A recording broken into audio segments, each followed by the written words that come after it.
Salut à tous, c'est Clyde, bienvenue au Super Soja Journal, le SSJ1. Je vois déjà les fans d'un certain manga pas très connu comprendre la référence. Le rendez-vous est fixé, rejoignez-moi à chaque nouvelle édition du Super Soja Journal pour des informations exclusives sur Super Soja, des explications, des anecdotes, du making of, des trucs un peu sympas quoi. Et ouais, et tout de suite, sans transition, la première rubrique, les questions-réponses. Comme tout projet novateur, Super Soja suscite un tas d'interrogations. Le but du question-réponse, c'est de trouver des questions qui ont été posées à droite à gauche, comme sur les forums, la page Facebook, commentaires de nos vidéos YouTube par exemple, et d'essayer d'y répondre en apportant des informations supplémentaires. Donc tout de suite, on passe à la question de la semaine qui est... Mon avis est plutôt mitigé dans l'ensemble sur Super Soja. Pour moi, c'est un drama, rien de plus. Peut-être juste l'aspect graphique qui change, et encore, je mettrai ma main à couper que certains dramas ont déjà un effet manga. D'ailleurs, est-ce que c'est une idée asiate ou plutôt européenne ? J'ai à peu près tout lu, mais en gros, ça change pas tôt de certaines séries fantastiques, non ? C'est une question pertinente, merci à Sachi du forum Anime Ultime. D'autant plus pertinent qu'il existe plusieurs types d'adaptations. Il y a les dramas, comme je viens de citer, mais il y a aussi des films comme Crow Zero ou plus récemment Edge of Tomorrow. Alors la première grosse différence avec Super Soja, c'est que nous, c'est pas une adaptation, c'est un manga. Le format, le support est différent, vu que c'est filmé, avec des vrais acteurs, c'est de la vidéo, mais ça ne reste pas moins manga, c'est un manga.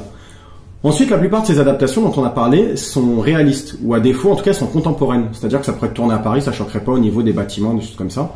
En fait, c'est comme si on enlevait tout le fantastique qu'il peut y avoir dans le manga, et qu'on gardait que le réaliste, genre elle, quoi.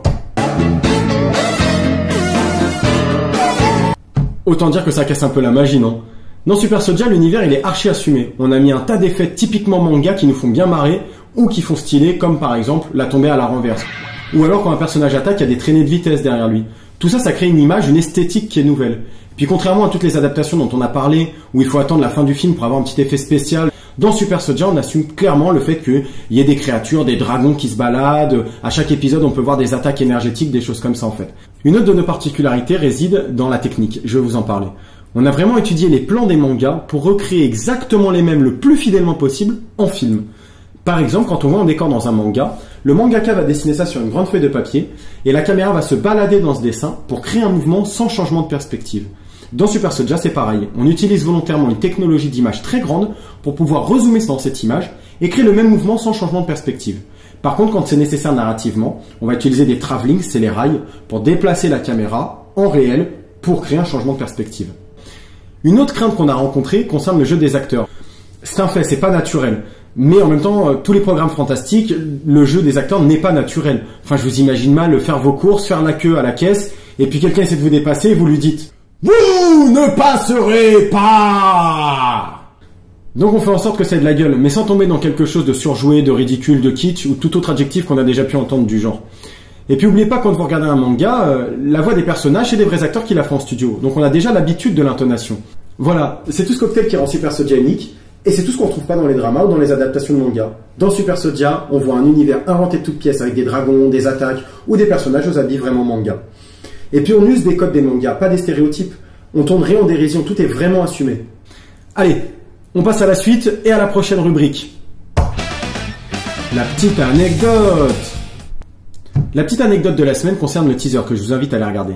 Ce petit teaser, on l'a pensé pour vous présenter l'univers graphique de la série. Il n'y a rien de scénaristique, on voit pas les combats, on voit pas les pouvoirs, on n'apprend rien sur les personnages, mais on peut voir un petit peu le délire esthétique. Et ben pour ces 40 petites secondes de présentation, ça nous a demandé des jours et des jours et des jours de travail. Et surtout des nuits. Il est 5h37 du matin. Et cette fois, je vais vraiment me coucher. Je me suis couché à 9h du matin hier. Il est 2h48. Je vous l'annonce, Axel va passer 4 jours sur une fleur. Comme ça. On a travaillé jusqu'à 4h du mat. Et là on est reparti depuis ce matin. C'est Axel qui a fait les pires horaires. Il a assuré seul plusieurs postes. Il a fait le montage, il a fait les retouches des couleurs, les effets spéciaux, tout quoi. Au début, moi je travaillais tout seul de mon côté pour faire la musique.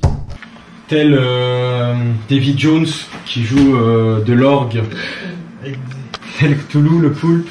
Je m'en vais jouer de l'orgue dans la pénombre de ma maison. Pendant qu'on préparait le teaser, Axel et moi, Yacine lui se chargeait de la campagne Ulule. Et je crois qu'à partir de ce moment-là, il va pouvoir raconter à tout le monde qu'il a vraiment dormi sur son lieu de travail.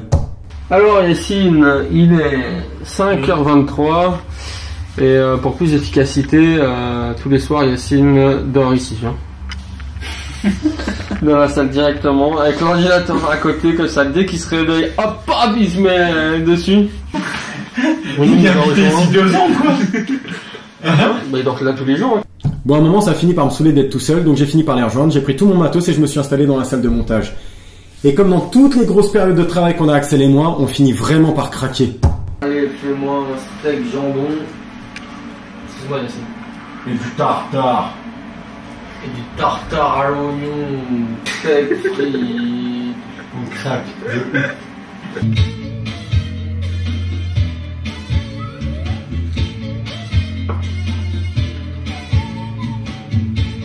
Faut savoir qu'Axel et moi, on est à temps plein sur Super Soja et on y passe vraiment 100% de notre temps. Alors je compte vraiment plus les nuits blanches. Voilà, Super Soja Journal, c'est terminé pour aujourd'hui. J'espère que vous avez apprécié. J'attends vos retours, vos commentaires, vos suggestions. N'hésitez pas à vous abonner, à nous suivre sur Facebook, sur YouTube, sur le blog www.supersojablog.com. Surtout, continuez à nous dire ce que vous pensez de la série, à partager, et je vous dis à très bientôt. Salut!